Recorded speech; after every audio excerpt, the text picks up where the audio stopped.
La direction de l'Opéra de Bordeaux m'a nommée étoile, je devais avoir 36 ans. Ce qui était pour moi une superbe consécration, parce que c'était le couronnement d'une carrière, une reconnaissance du travail effectué auparavant.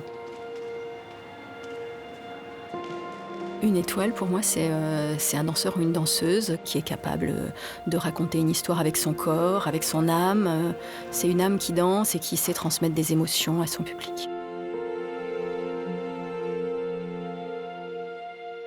Avant de rentrer sur scène ou au cours d'un même ballet, j'avais un petit rituel, c'est-à-dire que je changeais énormément de chaussons. Et je pense que c'était un stratagème que j'avais mis en place pour m'empêcher d'avoir le trac. Et je comptais parallèlement la musique, le temps donc qui me restait avant l'entrée en scène. Et ça me permettait de penser à autre chose, d'être focalisée sur autre chose. Et ensuite je me relevais et j'entrais en scène. Donc mon partenaire avait toujours peur de rentrer seule en scène, que je n'arrive pas à lasser mes chaussons à temps. J'ai dû faire face à des petites blessures, des petites entorses qu'on se fait sur scène. Le corps était chauffé et puis avec l'adrénaline, on va au bout de son spectacle. Mais le danseur a une grande capacité à accepter la douleur et à faire avec parce que de toute façon, dès son plus jeune âge, il est confronté à cette douleur. Ça fait partie de l'enseignement pour pouvoir assouplir ses muscles, pour pouvoir progresser. On sent bien sûr que le corps, à un moment donné, devient moins résistant. On sent qu'on n'est plus en phase pour interpréter les rôles de jeunes premières. Donc oui, on le sent venir, mais on ne l'accepte pas pour autant. Chorégraphier et enseigner sont des manières pour moi de continuer à danser, de continuer à interpréter, peut-être à transpirer aussi avec les danseurs, oui.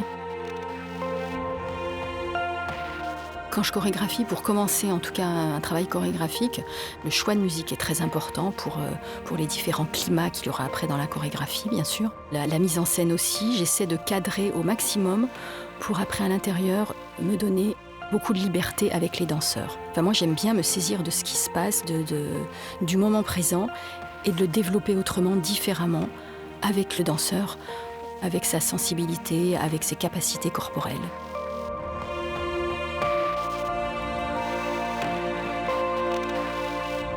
La musique, c'est un soutien incroyable. Donc, chez moi, c'est récurrent. La musique, la musicalité, c'est la colonne vertébrale de ma danse. Et même, même voilà, quand j'écoute un morceau de musique, j'imagine des pas de danse, donc même sans bouger. Donc,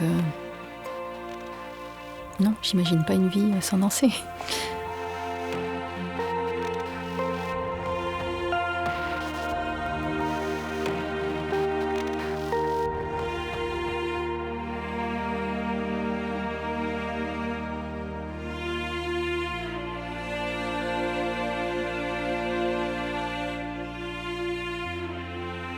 Je m'appelle Emmanuelle Grisot, je suis danseuse et chorégraphe.